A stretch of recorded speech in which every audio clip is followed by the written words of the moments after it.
Hey church, good to see you. Happy Sunday morning to you. If you are seeing this right now, it is because we have decided, due to sensitive content, that we are not having live stream service.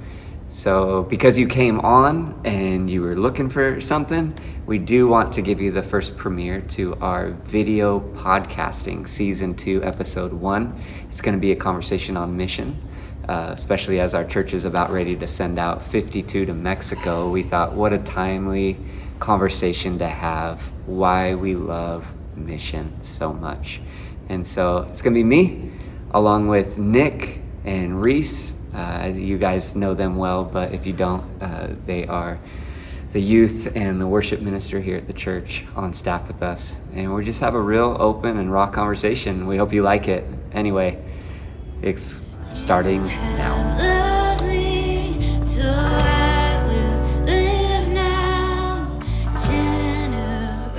Welcome to the Bridge Christian Fellowship podcast. This is season 2. I am your co-host, Rees Ward, and I'm here with your other co-host, Nick Boone. What's up, guys? And this is fun that we have video running. We are doing our best to make this podcast more accessible to all of our body. And a bunch of you were like, please put this thing on YouTube. So we are doing video of it. And we're learning how to do this as we go. So that's why we have strategically named these conversations Room for Mistakes, because it embodies the not only the heart of what we believe discipleship should look like, but also us figuring out this podcasting thing. Anyways, this is season 2 of Room for Mistakes, and we are launching a new theme for this series of conversations. We have, not really as a guest, as a third co-host, Pastor Brandon Kindelberger on the podcast. What's up? I'll insert a clap. Why am I so nervous? So nervous to be on here. It's so fun that we're doing this right in the sanctuary, right at the table, which is where Pastor Brandon and many other guests have been preaching from and teaching from on Sunday mornings. And anyways, it's a fun setting for this next season.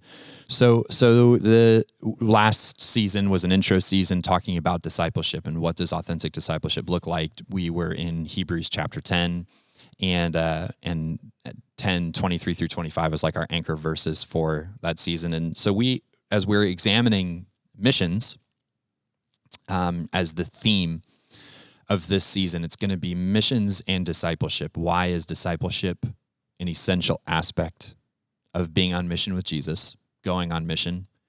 And also, how does being on mission form us as disciples? So kind of discipleship both ways.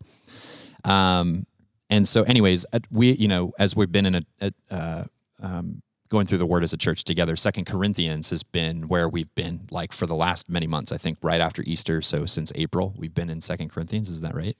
Basically, we haven't made it very far. Yeah. It's like May. We're like for May, the June. First 7 chapters. Is that right? Something like that. Something like that. I think Cindy Newman hit on like the beginning of chapter 7 this past week. It's been awesome. I mean, I don't see any reason why we would even need like to rush it. It's been so good. And that the theme for that has been living letters. And the anchor verse for this season, I think, is a really great marriage between the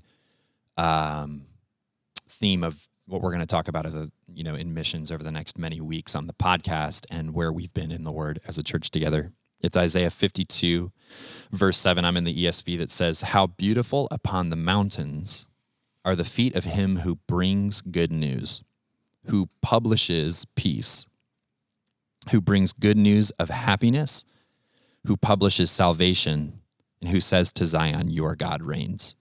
ESV using the word publish is a really cool translation because we're doing this living letters theme where would our life not only share the word through spoken word, but through the word lived out in our lives? Would people be able to look at our life and see the word written on us as a letter, being letters that are written not on tablets of stone, as that verse says in 2 Corinthians 3:3, but on the human heart. Mm-hmm. So with all that said, the whole goal here, missions as the kind of the first theme and discipleship that we're jumping into in season 2, is special, I think, to our church because this church has a history of being mission forward, mission minded has been the phrase I've heard a lot of the times. Totally. But I think missions is at the heart of what this local body does, what the British Christian Fellowship does. And, I think that we've talked about missions here in even lately as to mean more than just the short-term trips that we take as a church, but to also include what we do right here in our community. And honestly, that our life would be defined by it. That's the way that I hear you talk about missions the most, is that you and your family are on mission kind of everywhere that you go. So I guess where I want to start going into this conversation, and I will share a little bit too, but when you really kind of gave yourself over to everything in my life is ruled by you, Jesus, and maybe you can even start from like when that moment was. What was it that got you to catch the vision for being on mission for Jesus, and ultimately taking you to the nations? Where did that start? Well, it started my first mission trip in Guatemala. We were in, I don't know what I shared on the first time I was on the podcast, so please forgive me. But, that's good. You share whatever you want to share. Yeah. But my heart for mission started at 19, going on that trip and realizing that my life looked nothing like Jesus, even though I professed Jesus with my mouth all the time. Watching my pastor at that time give water from his camel pack to all these children. And me had already refused water to these children because it was hot and sweaty, and I only had one Nalgene, and I need to make it 8 hours. And, all this justification in my mind of, I can't share water. What? I got to make it through the day. But then watching my pastor freely give it away was this moment where I really heard the Holy Spirit. And it sounds so mean, but it's not. It was convicting, not shameful, of, you profess me very well with your mouth. Your actions are far from me. Mm-hmm. And that was a moment where I'm like, man, I'm not even really living for you, Jesus. I didn't come on this trip really for Jesus. I came for my friends, came for the girls, I came for all the wrong reasons. But that was a moment of humility and getting humbled by the Holy Spirit. And then that is probably the start of I would say the start of surrendering my life over to Jesus. Not just salvation alone, but salvation that led to a repentive act and to go his way, to walk his way. Yeah. Shortly after that, being in a conference and hearing, is anyone willing to do missions, and watching people stand up for missions? That's easy call. Anyone willing to be a martyr? And I stood up for that one. And not really knowing what I was standing up for, but then hearing these words you're going to be the freest person in the world. Because if you're willing to die for Christ, you'll actually be willing to live for Christ, with abandon. So sweet. I owned those words, and I ran with those words, and it's made me, it started shaping the lifestyle that I went to from that moment on. And you've been to places where your life has been at risk. Sure. Is that fair to say? Yeah, sure. On a number of occasions. You don't necessarily have to hash out that, but it, standing up for those words actually meant something that ended up leading you to saying yes to opportunities where it was it wasn't safe, and you did that anyways. Some of them out of immaturity. I'll start with that one. I mean, the year after that trip, I was a youth leader at the church, and I was one of the newest youth leaders, so they didn't really trust me with the kids yet. They're like, Brandon, we're sending you into the red light district. We're doing prostitution ministry in downtown Vancouver, Canada. And I'm like, okay. But because they didn't really trust me with kids yet, like teens, I was out on my own, me and this other YWAM leader. And so, yeah, I mean, this pimp, can I say that word? Yeah. Had a gun to me and said, stop talking to my woman, stop talking to my prostitute. And I just said, I'm not going to stop. You can shoot me if you want, but I'm not going to stop. And so it wasn't like the most, I mean, yeah, I was sold out. I'll just put it that way. I was sold out, preached the gospel, told the guy to shut up. And I just kept preaching the gospel to this woman and handed her rose and asked if she wanted to get out of here. And fearfully, but we did. We got out of there and a shot never went off, but it was a scary day. How old would I have been? 20? Yeah. Yeah. We got to get that on a sticker. Like, tell the guy to shut up and preach the gospel. Yeah, something. We could figure it out. It was a day. It was a day that tested what I stood up for, like literally stood up for. I wouldn't want to put youth in that moment. Yeah. Looking back on it. Yeah. Came back with one of the coolest stories, but it wasn't. Yeah. I don't know. I mean, fair enough. Well, I guess the reason why I bring that up to begin with is because I think that, especially in the Western church, we definitely preach missions within reason a lot of the times. Yeah. And, there is an element of, I don't know. I mean, there's an element of I think, missions that gets neglected because we want to be sensible and we call it wisdom. And I feel like we just overlook like a big part of, especially the New Testament, where pretty much everyone that was sharing the gospel at the time, their life was at risk for doing it. Yeah. And, we've lived long enough in this country where that's never been a threat, where I feel like we've become desensitized to the idea that sharing the gospel is worth that price. Mm-hmm. It's funny. We're making this podcast today because we're shutting off church live stream this Sunday, which is going to date what I just said. So sorry about that. But it's true because I want to have this conversation with the church. Yeah. And I can't say the things that I want to say right here. Yeah. But I'm going to say it to our congregation. So, so those that aren't at church, if you're watching it this Sunday, is that cool to say? Like, is it going to be on, or am I? I can always record just a video of you. That's what I was thinking in my head. Oh, okay. Yeah. But it's sorry. No, it's okay. No, it's good. But this is the conversation I want to have with the church. Yeah. And this is what I'm excited about. So yeah. Anyway, carry on. Well, I guess, my point is like, it's not irresponsible to teach that to the church. That's what I think most churches in the West struggle with the most, is when someone actually gets up and says, it's not too much your life is not too much to pay. The people are like, whoa, Put my life. That's a crazy thing to tell people. You never know. They might actually go risk their life for the gospel. And it's like that's yes. And I mean, my mission, and I guess this, I want to come back to that idea, but my missions experience is not that extensive. Like, the first missions trip I ever went on was Madagascar almost 2 years ago. Like, that's the first. Well, awesome. Actually, that's not fair.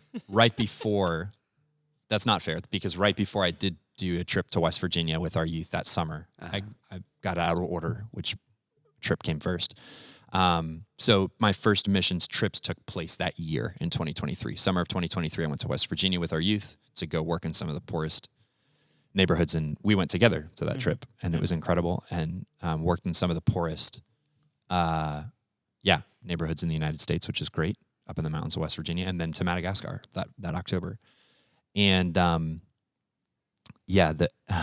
then beyond that, I led a team of young adults and youth to Hungary the following year. And I wouldn't say that my life was at risk in any of those trips at all. But it definitely made me reconcile with what I was willing to pay when it came to, going on mission for Jesus, whether it was a short-term trip or a long-term trip or what I was doing right at home. How much of myself was I willing to give? Doing those things forced me to ask that question to myself. What was your first trip that you ever did? You've been doing missions, I think, for longer than me. I don't know. Yeah, I think my very first missions trip that I can remember. So sorry, Mom and Dad, if I forget one that you took me on when I was a kid. But the one that I can remember choosing to go to was we did a local outreach to Washington, D.C. And we worked with a YWAM team there. And and we just went to like all the popular like local spots, and we just set up like drum circles and worshipped out loud and played djembes and strummed guitars and shouted and then when people would naturally be drawn to the music, then we would just start sharing the gospel with them. And That's awesome. And then also we went out, 2 by 2 and went to other people but yeah, man, that was probably my it was fun. It was really fun. Just the whole like there's just like a measure of just put off the preference and just do the thing, be obedient and do the thing. It's like, okay, so we have to shower at odd times because the whole entire group of 200 people are all sharing 6 showers, and that gets confusing. But, like it's inconvenient. So what? Like, that's not the point. The point is to lay down your preference and just be obedient and do the thing the Lord is asking you to do. Yeah. So it reminds me when I was a pastor in Idaho, we had these refugee groups coming from Congo and Ethiopia, and these kids started becoming our youth group, which was really unique situation. Yeah. Watching our youth group really be so diverse. And the same thing, I wanted these kids to go on a mission trip. I just really feel like missions are so pivotal in the discipleship process. That's why I'm such a huge advocate for short-term missions. Is it the best for the country that we're going to? It actually does help being in the mission field in Madagascar. Yeah. It helps when teams come. It revitalizes you, but we'll talk about that later, I'm sure. Yeah. But taking these kids like on a mission trip, we couldn't leave the country, right? They're not U.S. citizens yet. Yep. They don't have passports yet. None of the stuff. So I'm like, what could I do? Oh, I'll take them around Idaho. Yeah. Where no one has probably ever met a refugee, and it's going to be like reverse missions. That's how it's going to feel. They're going to be like, I'm meeting the nations in my own backyard, literally. Yeah. And these kids That's are going to get wild. That's kind of sick. crazy outdoor, like back small town Idaho feel. It was so fun. These awesome. kids would go chop wood, for people, and they wouldn't know what to think. Yeah. Like, Idaho's not racist. I'm not saying that. Yeah. It's just this is a new experience for some of those small towns, and to see my Congolese son, to see these Congolese kids, to see these kids from Eritrea that now they're here in their backyard. Like, are we supposed to, what do we do? And then they realize they're just wonderful people that love Jesus, and they're serving me. Like, the least of these in their mind are now the ones at my house serving me. Yeah. It was reverse missions. It was wild and beautiful, and these kids will never forget it. Now they're adults, which is so fun. Yeah. And they're serving in their churches around Idaho at the moment. And so awesome. Anyway. So I read that. Just remind me when you're like taking showers at random times, because sometimes I would have to get the hose and be like, okay, line up. You're just bottles of Dawn dish soap, and I'm just like, that's awesome. Okay, go jump in the lake. Here's your soap. That's awesome. So I read this article a few years ago on desiringgod.org or whatever it is. I think it's .org. It's John Piper's website. Of this missions family who didn't specify who they were, but they didn't even specify specifically what they did, other than they spent most of their time doing long-term missions in Iraq. And there was a moment where, so they, it was a fun article because it really crossed like theological boundaries. They grew up, like the people that were writing the article about their experience, they were like, we grew up Reformed, which I don't even know to be honest with you, like what reform totally means. People throw that word around, and I'm like, okay, like I don't exactly know what that means, but they're like, they grew up with like this Calvinist predestination theology, and we grew up with, we don't believe in the gifts of the Holy Spirit being continued in use today. And they're like, when we were on the missions field in Iraq, all that got thrown out the window. They're like, we would spend 3 to 4 hours every morning praying, asking the Holy Spirit, take us to where the souls are ready to hear the gospel. And the Lord was faithful to do that every time. They would lead people to salvation, and they would just have someone break out praying in tongues. And they're like, they were like, the first time that happened, and we're like, what is happening? We didn't think this still happened today. So like the idea of like what God does and all the finely tuned theologies they had growing up, all that got shattered on the mission field when they actually walked it out with Jesus. And there was this sense that unless we walk with the leading of the Holy Spirit every day, we're in danger. Like we cannot go to where God calls us to go unless we are constantly asking him every day, where do you want us to go? Because it was so dangerous to be missionaries where they were missionaries. And the whole point of saying all this is that they spent all these years doing it in Iraq, and then they had this opportunity to come home to the United States. Mm-hmm. And they came home to the U.S., and they said that they started to experience spiritually this sleepiness, this this weariness that scared them. So much so that they looked at each other, this couple, and they were like, we got to go back. We're falling asleep here. Yeah. I can't keep doing this. And so they left. They left the States. They came back to the States for a short period of time. They went right back to the heart of Iraq, where they couldn't even tell people where they were going because of how sensitive it was, where they had to pray 4 hours a day just to feel sure the Holy Spirit was leading them to a place that was safe enough to go. And so I guess my question is, you spent 5 years on the field in Madagascar, roughly. Yeah. Do you experience something similar coming back home from Madagascar to the States? And if so, obviously, I don't think either one of us are scared of you, at least right now, going back to Madagascar. Who knows? The Lord might call you back. We're not. We want what the Lord wants. Yeah. But what is that? And what is it about being out on the field that is almost make like more spiritually alive, if that's your experience? Yeah. Okay.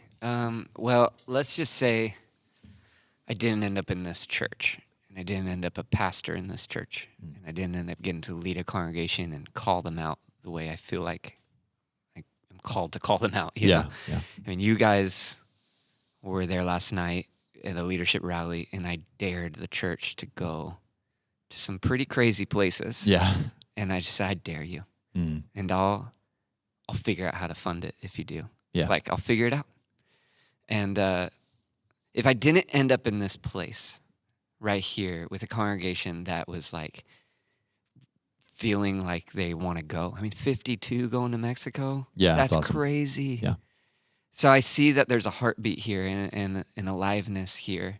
But let's just say that wasn't where I landed. Let's say I landed back and went from this high-intensity mission field and like, whatever, I just want to be a delivery service for Amazon. And I started doing that. And then I just was going to church. And that's how I saw church, sleepy and a back row sitting. Oh, man, I would already quit and moved back to Madagascar already. But that's not the case for me. I showed up with you guys. You remember my first day here? Yeah. Rainy as all get out, and I only owned a motorcycle. And I Showed up rode soaking in wet. Yeah. soaking wet. Yeah. Came into the office, and I'm just like, well, I'm your new pastor. You ready for staff meeting? Yeah. And I was freezing and trying to dry off in the office. And I think it just revealed who I am in the moment. Like, oh, this is our pastor. Yeah. and that's the reality. But I inherited a church ready for mission, ready to go, ready to do something challenging. Yeah. And I think that's what we're on right now. So I'm not coming back. I didn't come back to the States in the more in a sleepy environment. Yeah. And if it was, then I didn't. Then maybe I came in and set the alarm off, which woke everything up. But I don't think that's the case. I think I showed up right here to an anticipation Mm-hmm. that this is who I was. This is what we're going to drive after. Yeah. And we've seen a church do it. Yeah. I mean, since I've been here, and I've only been here how long? A year and a half? Yeah, a year and a half, yeah. JP twice. Yep. Hungary, Mm-hmm. Thailand, Yep. Madagascar, Yep. 21 to Madagascar, and now 52 to Mexico. Yeah. A church that's like, here am I, Lord, send me, Yep. use me, and people waiting for what's next. Yeah. Someone just asked me today, when's Madagascar again? Hmm. And I go, hold on, I just got to get through Mexico. Yeah. Like, I love it, but Yeah. my true desire is that someone's going to go, it's got to be me to move there. Yeah. I miss Madagascar a ton. I Yeah. see what's going on in the church there. It's exciting. Yeah. They just got back from a new unreached place, Muslim town. They flew in with MAF, and I just see these videos of our pastors over there doing this. And I'm just like, man, I sure miss it, Lord. Yeah. But I'm loving where we're at right now, and Yeah. I wouldn't trade this in for anything. Mm. This is where I'm meant to be, and I feel it every single day. It feels missional. Wow, that's awesome. Well, I think, That's cool. there's something really beautiful about, I definitely think that was sowed as well by Steve and Katie Morgan, For the sure. pastor beforehand. I can't wait to talk to them, hopefully this season. I would love to have them on if they're available, because that's also been their heart. I think that's something that's been beautiful about this body in particular, is that strand has been maintained throughout the duration of the church's existence. So with all that said, for you, do you find it to be any more, and maybe this is like a short-sighted question, but do you find it to be any more challenging to maintain that fire, that kind of radicalness here than when you were in Madagascar for you, like personally? Obviously you've come back to a church that's ready to go, and but like, do you find that that's been difficult? Yeah, that camera turned off, and Okay. I came back on. Just keep going. Yeah. Do you want anything on my face when I answer? We've got a wide shot. Okay. The cool. The rest of this podcast can be audio only. Sorry. No, it's good. No, keep it rolling. It's fun. Yeah. Yeah. If I do, I'm gonna have to dump the footage, and it's gonna take us out of the flow. I feel like we're in a flow. We just need to Okay. go. Yeah, All right. it's good. It's all good. That So- camera just stopped, and I think we still have the wide shot, so we can just keep using it. It's fine. Yeah. Okay. So personally, do you feel like it's like more difficult to maintain that? In me personally. Yeah. Coming off the field. Because your there's- story getting out to Madagascar, we don't necessarily have to hash the whole thing out unless you want to, but it's a Yeah. crazy story, like how you It guys is even got crazy. out there. It is crazy. Yeah. And I knew that was a God calling. And when all this was happening, I had to ask the Lord, am I settling? Like, does that make sense? Like, Mhm. am Yeah. I settling just for the sake of my son to get a better education, to him to have the Americana experience, Yeah. like all that stuff. Like, am I settling, Lord? If I am, tell me now. Or if I'm not, like, would you help just bring things to life? And just little things would start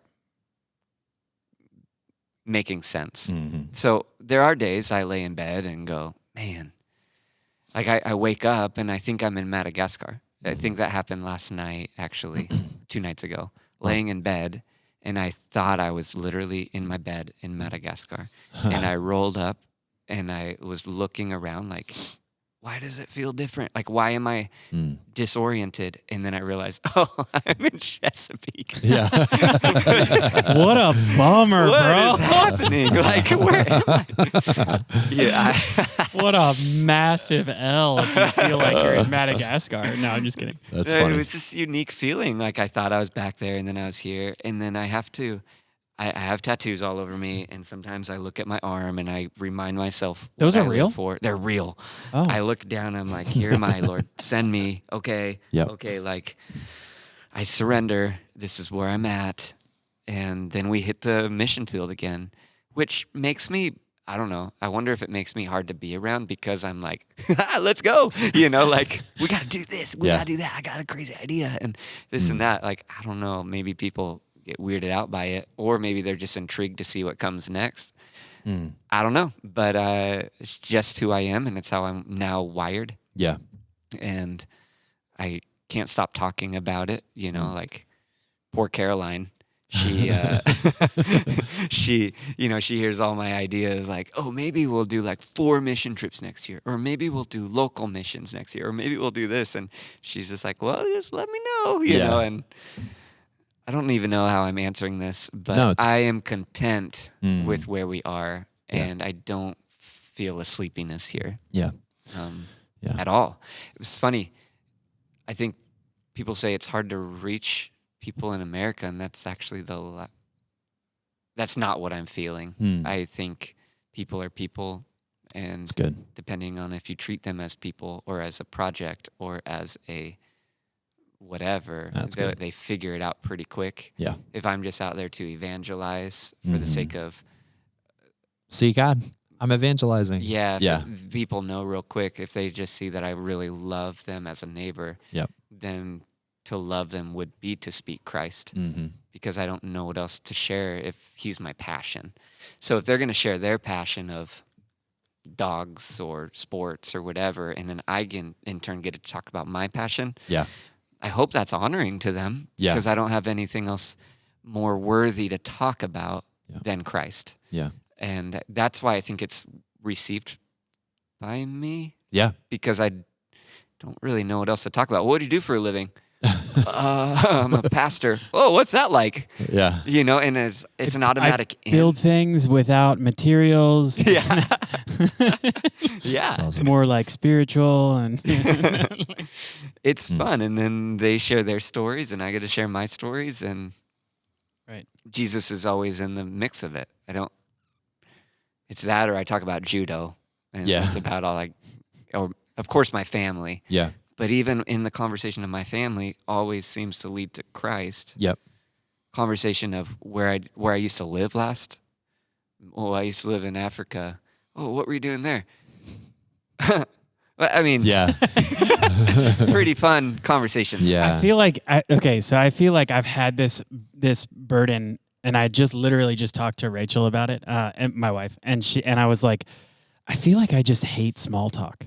Like I feel like there's something about, I just don't like, if you're going to come up to me and ask me the same 3 questions, hey, how you doing? How's the kids? Like, whatever. What are you up to these days? Like, I would much rather, and this is what I said, I would much rather spend one-on-one time with somebody and go deeper and like actually get to the heart of the matter. But I think what you just said is like revealing something even in me right now. And maybe those of you who are listening or watching too, is like, maybe if you have like a disposition to hate small talk, it's because you're not talking about Jesus enough. Well, I mean, so you know what I mean? Yeah. I mean, to your point, I think, and what I'm hearing from you, like when it comes to, not coming back to the States and being spiritually sleepy, coming off them, is because there's just an obsession with Jesus and what he's all about that causes every place that your foot treads to be the mission field. That's that verse you read. How beautiful upon the mountains are the feet of him who brings good news and who publishes peace. That's cool. I didn't leave my heart in Madagascar, and I didn't leave my heart in Idaho. That's good. I gave it to Jesus. So that's it. So wherever we go, hey, I get a wholeheartedly love where I'm at, and I wholeheartedly love where I'm at. I love this church, love Chesapeake. I feel like a local. I think you guys have helped me. Feel like a local, and I got my favorite surf spot. It's probably the worst of the surf spots, but it's my favorite. Hold on, it's good. It's like the only surf spot. Okay. Well, I love this. This is, I mean, as we continue to have conversations about missions, and the cool part about this season is that we're going to have conversations with people who love missions. I mean, with people who love, and I want to hit on that before we finish up today. But really, like if someone's listening and they're like, okay, missions, essential part of being a disciple. And I think that this is true because Matthew 28, I mean, go therefore unto all the world, baptizing all nations, making disciples by teaching everything that I have commanded to you. And then he bookends that command with, before he even says that, he says, I have all authority in heaven and on earth. It's been granted to me. This is Jesus. And then at the end, and lo, I am with you until the end of the age. So if I have all the authority and I'm always with you, then you have access to that authority to go carry out. So people listening to this is a call to every believer. That's cool. This is not. I was thinking about this earlier when you were talking about catching that fire, with the Lord challenging you in Guatemala at 19 years old about being, radically about what Jesus is about.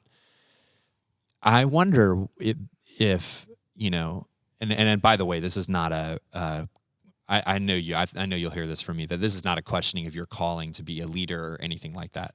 But I wonder if the people who end up becoming leaders in most churches kind of do it kind of in a vacuum, because they're the ones that have caught the call that's on every believer's life.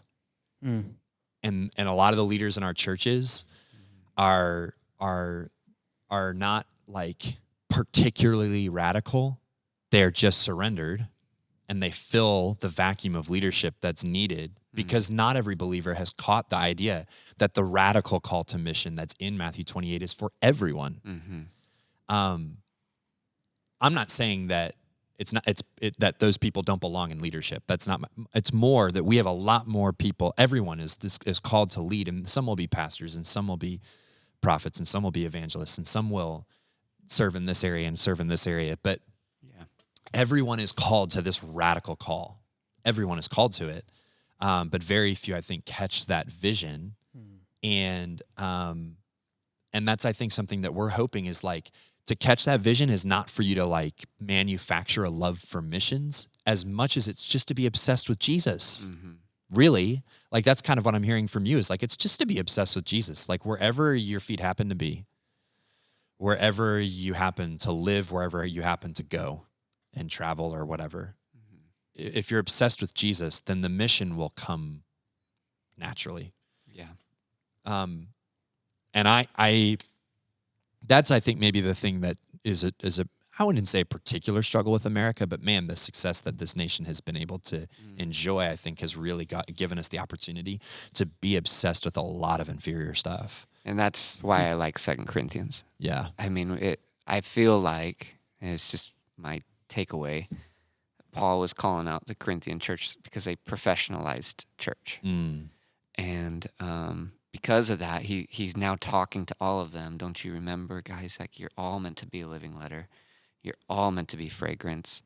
You're all meant to be a fragile jar of clay. Yep. You're all meant to have this light shining in the darkest place, which was once your heart, but now I've put light in it. Yeah. And now it's light shines from every heartbeat inside of you.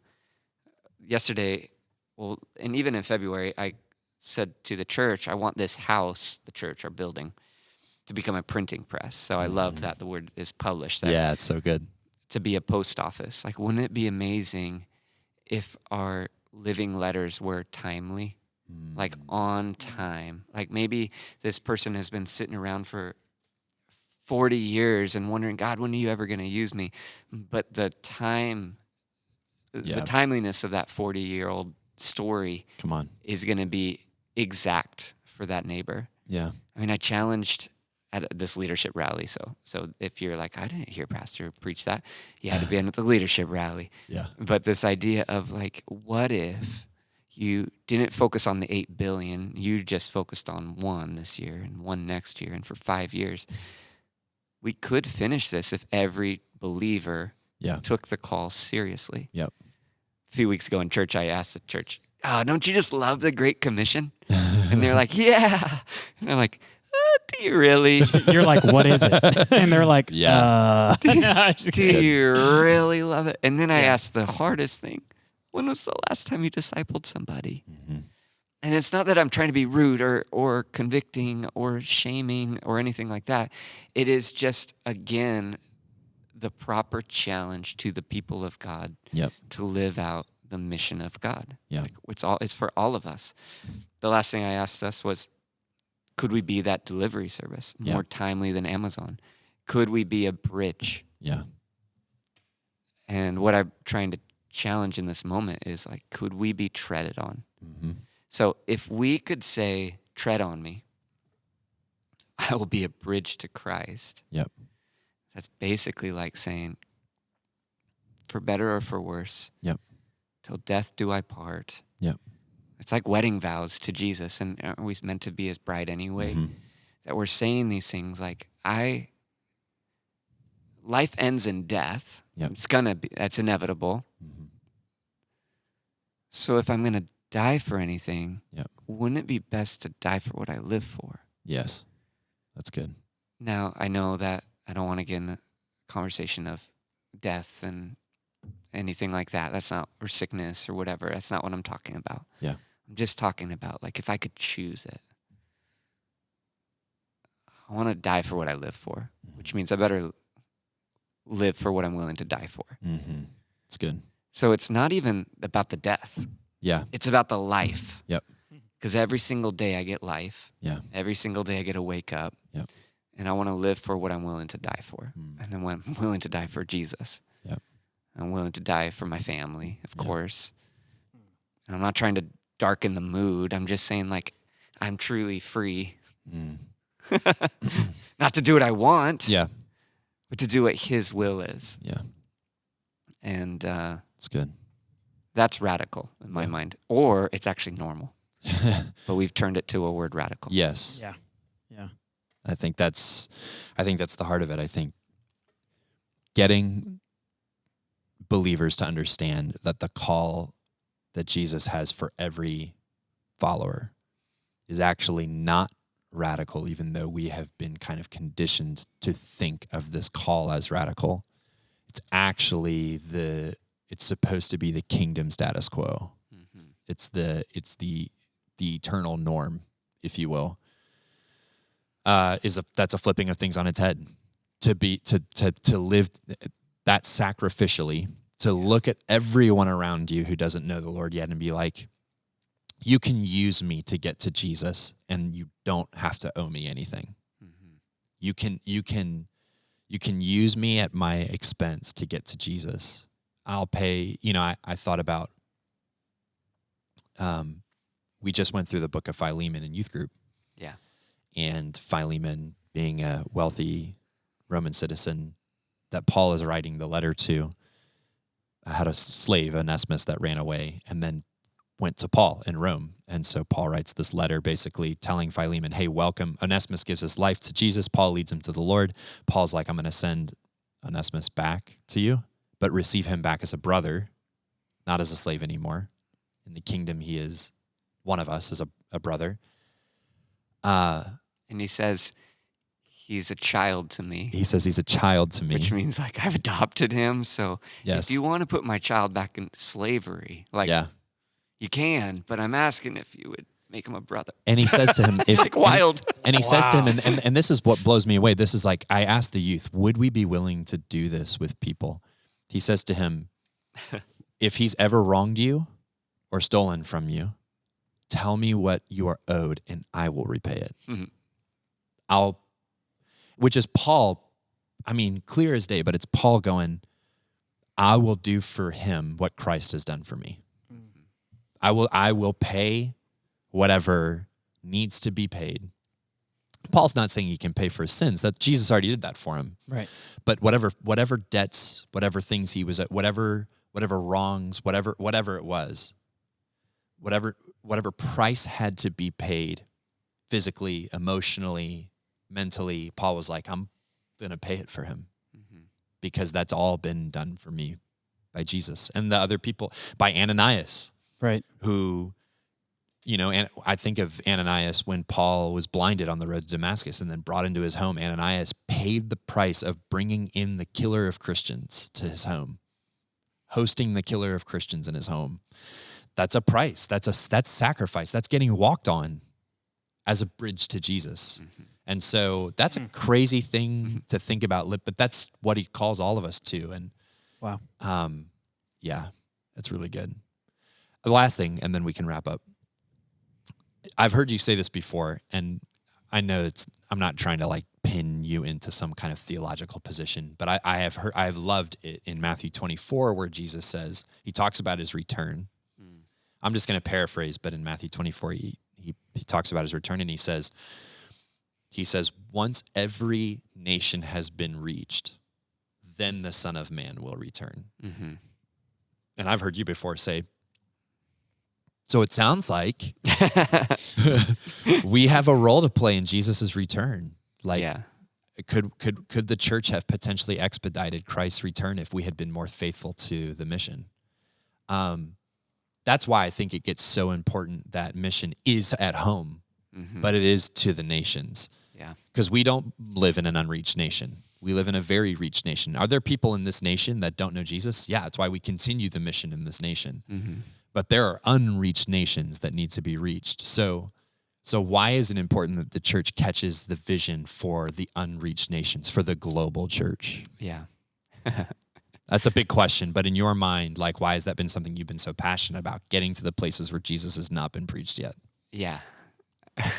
We don't have to talk about this specific. I love it. Yeah. I love it. I'm happy for the question. It is something that I am really passionate about. I think, and people could hash it out if they want to. It's up to them, but whatever. At least it keeps me on purpose for mission. Yeah. So if anything, at least I'm on purpose for mission. Yeah. Jesus does say these, unless every tribe, nation, and tongue has heard, I'm not coming back. So when we see all these signs of the times and earthquakes and wars and rumors of wars, like, in my mind, the worst thing you can do is run for the hills, build your bunkers, and think that that's going to save you from calamity. Like, if anything, that is the worst place to be. The safest place to be is at the center of the will of God. And if that is to do missions, the safest place to be is to go and do it and to be his hands and feet. Because if God is omnipresent, and I believe we believe that, what if his body needs to be omnipresent in every spot on earth, like every corner of the earth? And that's not going to happen if he's not allowed in Comoros, if he's not allowed in Iran, if he's not allowed in North Korea. Well, it's never going to happen if the church doesn't do it, if the church doesn't get creative, if the church doesn't press for it. I mean, even me, you're about to watch me go, whoa, we need to remodel the church here. Like, I still find the importance to take care of the church here. Like, I want to add this to the church. I want 2 services. I want this and that. For what at the end, though? For the Great Commission to go, like, that the church would get so stirred up that there would be this both and, that you care for the home, but you always teach them to go. And I want to see it done.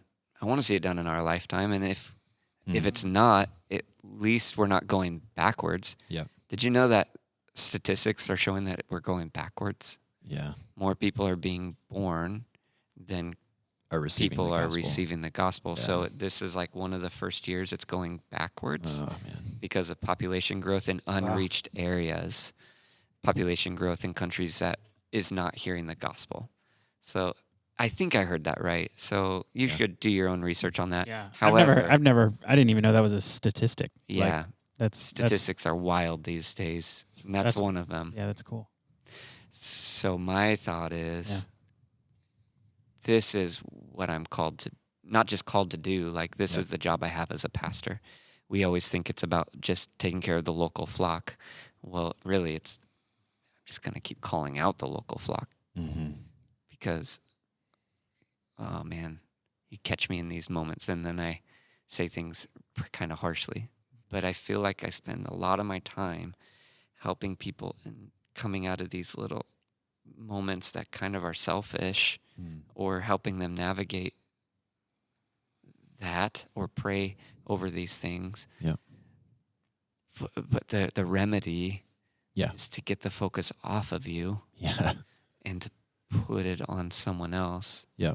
Like, if you care about your life, you will lose your life for his sake. Yep. If you really care about self-preservation, then you would die to yourself take up your cross and follow after him.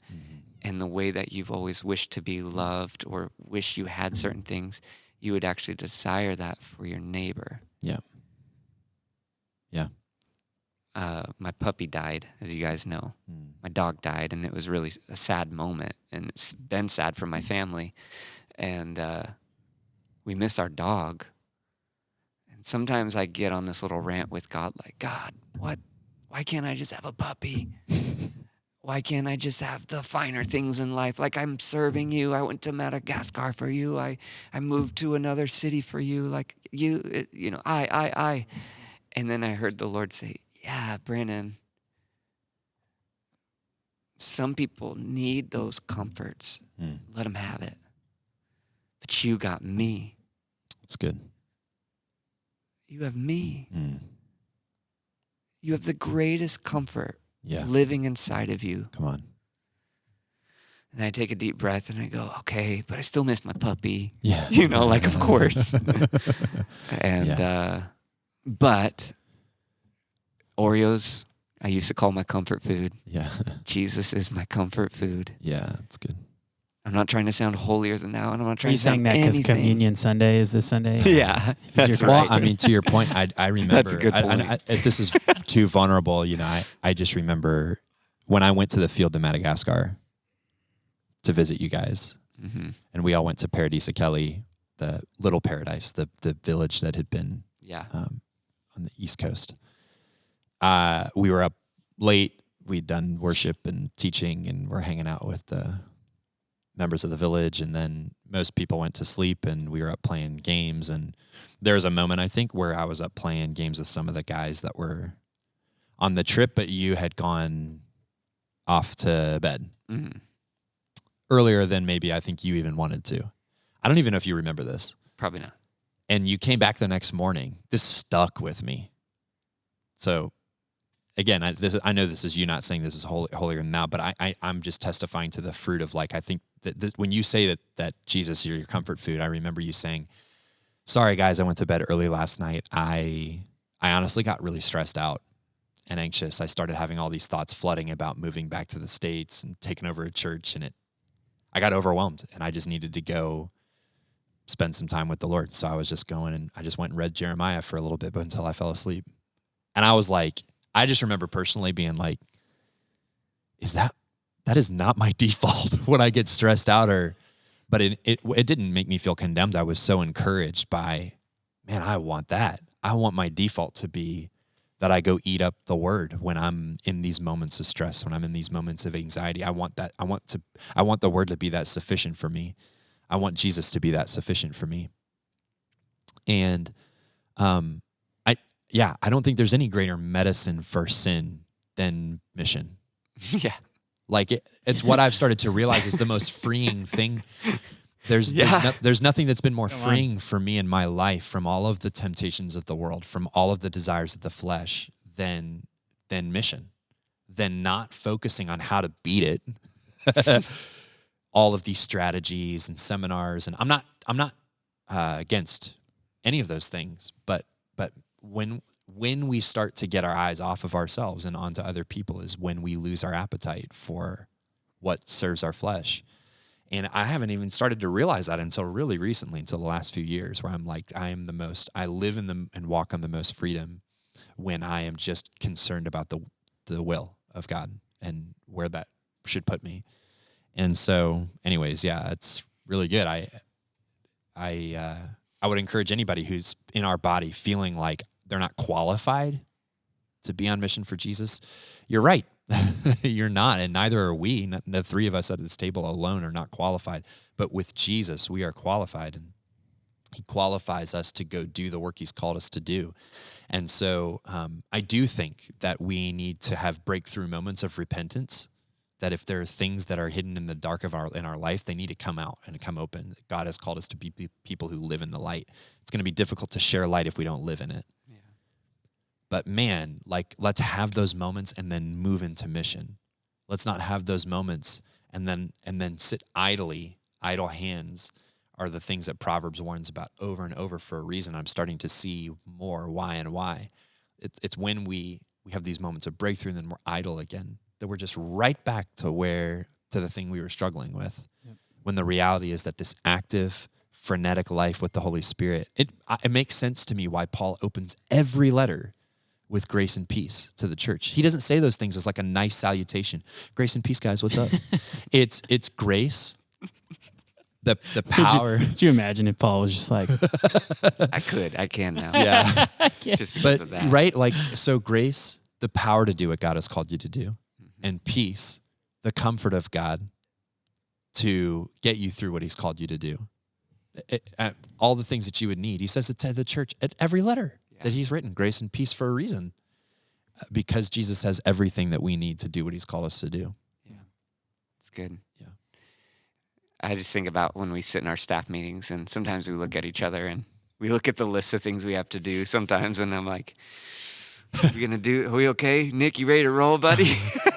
let's go get Chick-fil-A. The list keeps getting longer. And we're just you'll find us at the chicken joint up the road. It is good fuel. It is. It is. I do my best work when I'm not hungry. Oh, man. Yeah, no, I get it. This is good. It is good. It is. Well, mission, that's the theme, and we're going to continue to talk about it. What it actually is. I'm thankful for this conversation. It's helped define what it actually is. Yeah. And how to continue to catch vision for it. I'm so excited to hear from other people in our body about how they caught vision for the mission. Yeah. And so thanks for sharing your heart on it. And yeah, man. And yeah, it's, I think, the central strand of the DNA of this church. Yes. I pray that it'll continue to be the central strand of the DNA of every person in our body, that they catch the fire individually and they start to see where they play a part in the mission of our church collectively. And we all, go do crazy things for Jesus. It might be crazy to the world, but the things that the Lord has called us to do. So. I literally texted in the staff group text, and I said, I feel like the popcorn's heating up. It's about to pop. It's about to start popping. It's good. It's like I can feel the temperature rising, and I mean, I don't know if you guys felt that last night, just by how many people, you know, came up to you after the leadership rally. But I felt like, I mean, I had several people that were like, I don't like to talk in front of people, but I felt like the Lord wants me to sing on the worship team, and I was like, amazing. I love that. Yeah, So it's good. dude, God is doing something. He's stirring it. He's stirring it up. Yeah, he is. You're right. Okay. Thanks, guys. Thank you. This has been the Bridge Christian Fellowship Podcast, Season 2 of Room for Mistakes. We'll be back hopefully next week. Yeah. And I'm excited to get video and audio up for you guys. And we're not going to tell you who the next guest is, partly because we don't totally know yet. We have an idea. Yeah, don't let him fool you. He doesn't have a plan. No, I'm just kidding. No, we have a little bit of a plan, but you'll find out when you tune in next time.